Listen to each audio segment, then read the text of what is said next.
One of the things that's really exciting about this version of the show is there's actually a new section in it that, apart from our run in Colchester, hasn't been seen before in the UK.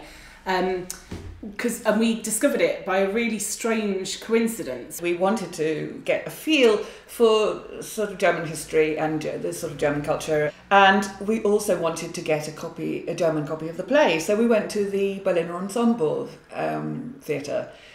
I approached someone and said, "Do you have a copy of Man to Man?" And in very bad German, sort of tried to explain that I was actually doing the play in the UK, and they said, "Oh, well, the writer's over there, you can have a word with him."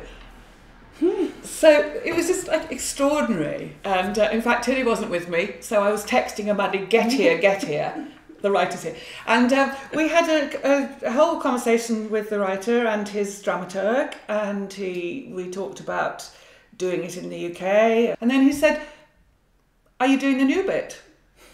This was the first we'd heard of this new bit, but we should say Manfred Karge is the writer, and he trained under Brecht at the Berliner Ensemble and worked under him and still works there on kind of attachment.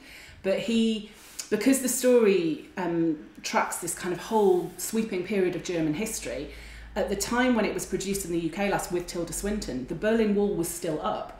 And of course it's come down since then, and he's done a production of it in Berlin since then. So he updated it with this section about the wall coming down and how that has an impact on this character, because where she's questioning whether she can go back to where she originated from in Germany, when the wall was up, she had no choice. Whereas once the wall's down, it actually becomes a possibility that she could go back to the grave where her husband is buried, but with her name on the headstone.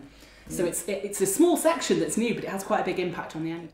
The wall fell, and I did too,